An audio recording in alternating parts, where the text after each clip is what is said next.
ایمان نہیں ہے، یا قرآن جھوٹا ہے یا ہم میں ایمان نہیں۔ قرآن کہتا ہے انتم الاعلون ان کنتم مومنین، اگر تم مومن ہوگے تم ہی سربلند رہو گے۔ ہم تو سربلند نہیں ہیں تو کیا کہیں گے؟ قرآن جھوٹا، ایمان نہیں ہے۔ ہمیں موروثی عقائد مل گئے ہیں اپنے والدین سے، ہم by birth accident of birth مسلمان ہو گئے ہیں، ہم نے اسلام کی کوئی قیمت نہیں دی ہے، اسلام کو کوئی تکلیف جھیل کر اپنے لیے اختیار نہیں کیا ہے۔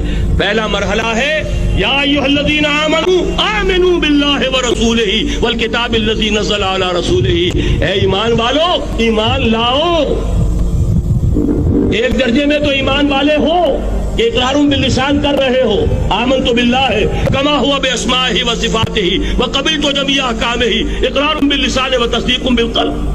آمنت باللہ وملائکتہ وکتبہ ورسلہ والقدر خیرہ وشرہ من اللہ تعالی والبعث بعد الموت، لیکن یہ اقرار باللسان ہے، کبھی ذرا دلوں میں جھانکو، تصدیق بالقلب ہے۔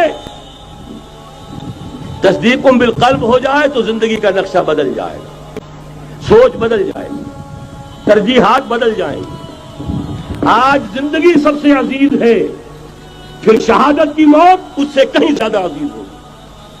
نشان مرد مومن بات گویم جو مرگ آیت تبسم بر لبے اوست۔ تو پہلا مرحلہ ہے ایمان کی تجدید، ایمان کو تازہ کرو، ایمان کو تازہ کرو، اور اس کے لیے منبع اور سرچشمہ قرآن حکیم۔ هو الذی ينزل علی عبدہ آیات بینات لیخرجکم من الظلمات الی النور۔ قرآن سے ہی لوگوں کو بلاؤ، تلاوت آیات کے ذریعے سے لوگوں کو کھینچو، یہ میگنیٹ ہے جو سلیم الفطرت لوگوں کو کھینچ لے گا، پھر اسی کے ذریعے سے تزکیہ کرو۔ یا ایھا الناس قد جاءتکم موعظۃ من ربکم وشفاء لما فی الصدور، تمہارے سینوں کے اندر جو روگ ہیں ان کا علاج بھی یہی قرآن ہے، پھر اسی کی تعلیم دو۔ یتلو علیہم آیاتہ ویزکیہم ویعلمہم الکتاب والحکمہ، یہ پہلا مرحلہ۔